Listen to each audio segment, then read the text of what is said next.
Hello everyone. नमस्कार मित्रों, अपनी आयुर्वेद क्लासेज में आप सबका स्वागत है।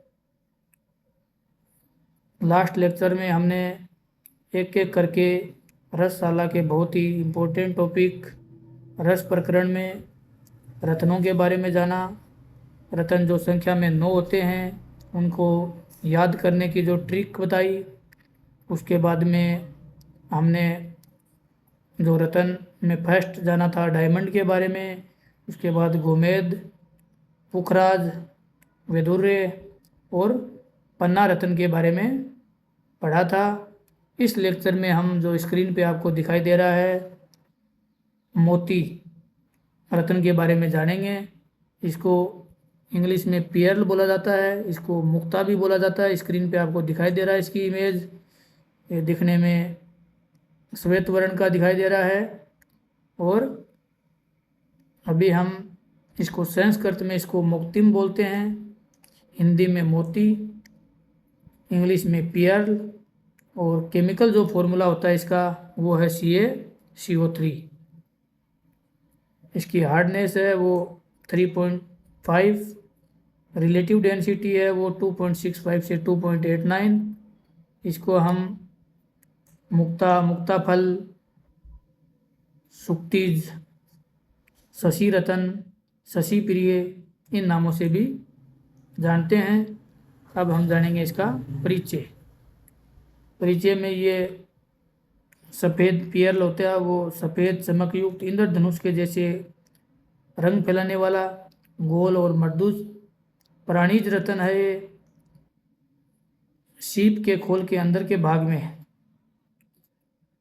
मोलुकस जाति के जंतु के स्राव से मोती बनता है।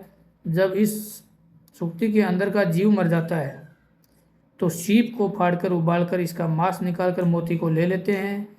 किसी कठोर या सख्त वस्तु से रगड़ने से ये टूट जाता है। अम्ल द्रवों के संपर्क से भी इनकी चमक और आकृति नष्ट हो जाती है। अतः मोती मुक्ता के आभूषणों को रेशम आदि की बनी हुई गद्दी की डिबियों में रखा जाता है, तो इसको रगड़ने नहीं देना चाहिए। और ये क्या है, प्राणीज रत्न है। ये ईरान, जापान, ऑस्ट्रेलिया, श्रीलंका इन जगहों में पाया जाता है। अब हम जानेंगे मुक्ता की योनि, मतलब ये कहाँ कहाँ पे मिलता है। ये सुक्ति, शंख, गज, सूअर, सर्प, मछली, मत्स्य, मेंढक और बांस। तो ये है मुक्ता की 8 योनियाँ दी हुई हैं। अब हम जानेंगे पियर्स के टाइप्स। तो ये 2 टाइप के दिए हुए हैं, एक नेचुरल और एक है कृत्रिम। प्राकृतिक में इसमें दिया हुआ कि सुक्ति में सूक्ष्म कणों के प्रवेश होने से मोती बनता है। कृत्रिम रूप से इसको बताया हुआ है कि सुक्ति को खोलकर उसमें कणों को बाहर से प्रवेश कराकर उसे समुद्र में छोड़ दिया जाता है। इसके बाद सुक्ति को निकालकर मोती ग्रहण किया जाता है। अब ग्राह्य मुक्ता के जो लक्षण दिए हुए हैं वो 9 गुणों वाली होनी चाहिए। जो 9 गुणों वाली होगी वो औषधि के लिए बहुत ही गुणकारी होगी। इसमें दिया हुआ है श्वेत कलर में, लघु, स्निग्ध, निर्मल, कांतिमान, देखते ही मन को प्रसन्न करने वाला, बड़ा, पानीदार एवं वर्त के समान। और अग्राह्य मुक्ता जो इससे अपोजिट हैं, रुक्ष, निर्जल, श्याव, ताम्राभ, लवण सदर्श, अर्धशुभ्र, टेढ़ा मेढ़ा और गांठ से युक्त होता है, उसको ना ग्रहण करने वाले मुक्ता की श्रेणी में रखा गया है। मुक्ता प्रवाल की जो आयु है इसके बारे में दिया हुआ है कि कुछ समय पश्चात प्रभाव से मुक्ता और प्रवाल क्या हो जाते हैं, खराब हो जाते हैं, तो इनको बहुत ही संभाल के रखना होता है। अब दिया है मुक्ता की मर्दुत्व है। केवल मुक्ता एवं प्रवाल पर लोहे या पत्थर से लिखा जा सकता है, इसके अलावा इसमें किसी से लिखा नहीं जा सकता। किंतु मुक्ता एवं प्रवाल से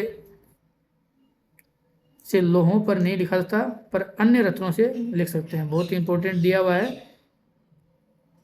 कि मुक्ता और प्रवाल पर तो लोहे पत्थर से लिखा जा सकता है, लेकिन मुक्ता एवं प्रवाल से लोहों पर नहीं लिखा जा सकता।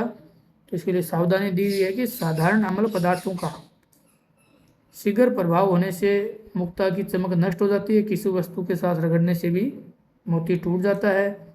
अभी दिया है मुक्ता के दोष एवं दुष्प्रभाव। तो जो 10 दोष दिए हैं मुक्ता के, एक एक करके हम जानेंगे। एक है सुक्ति खंड, ये कष्टदायक होता है। मत्स्याक्ष ये पुत्रनाशक, इसको धारण करने पे। जठर दोष है, ये मृत्युदायक। विद्रुमच्छा ये दारिद्र्य कारक। त्रिवर्त ये सौभाग्यनाशक। चिपिट ये अकीर्तिकर। कृष होता है ये प्रज्ञा विध्वंस कर। त्रास होता है ये सौभाग्य क्षय कारक। और कृष पार्श्व होता है ये निरुद्योग कारक। आवर्त होता है ये सर्वसम्मति नाशक। तो ये 10 टाइप के दोष दिए हुए हैं। लास्ट वन में आवर्त है, ये पूरी संपत्ति का नाश कर देता है। अब मोती में छाया हो तो उसको दोष की श्रेणी में माना गया है। ये मधु सदर्श, मिश्री सदर्श एवं श्रीखंड खंड सदर्श उत्कृष्ट बताया है। अब मुक्ता के शोधन के बारे में हम जानेंगे। दोला यंत्र में मुक्ता को जयंती सौरस है, उसे 3 घंटे तक संवेदन करने पर ये शुद्ध हो जाता है। उसके बाद में साफ जल से धोकर इसे सुरक्षित रख लेते हैं। भस्मीकरण के लिए इसमें दिया हुआ है कि शुद्ध मुक्ता लेकर इसको खरल यंत्र में चूर्ण करके गुलाब जल की भावना देकर और लघु पुट में इसको पाक करते हैं, क्योंकि ये बहुत ही ज़्यादा हार्ड नहीं होता है। और 3 बार करने से ये श्वेत वर्ण की मुक्ता भस्म तैयार होती है।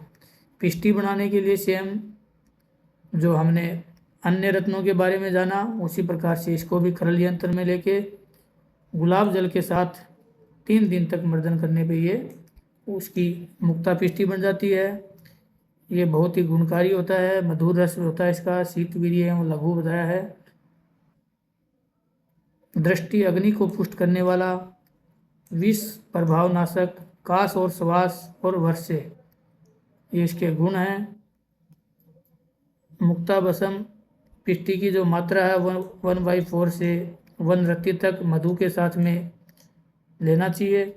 इससे बनने वाली जो औषधियाँ हैं उनका नाम है बसंत मालती रस, बसंत तिलक रस, मुक्ता पंचामृत रस, ग्रहणी कपाट रस और बृहद कस्तूरी भैरव रस। तो इस लेक्चर में हमने जाना मुक्ता रत्न के बारे में, पीएल के बारे में। तो इसमें हमने बहुत ही डिटेल या विस्तार से जाना। अभी आपको किसी भी दूसरी बुक या कहीं दूसरी जगह से देखने की जरूरत नहीं है, चाहे वो बीएमएस की एग्ज़ाम हो, चाहे आयुर्वेद नर्सिंग की एग्ज़ाम हो, चाहे सब्जेक्टिव क्वेश्चन हो, चाहे ऑब्जेक्टिव क्वेश्चन हो। धन्यवाद।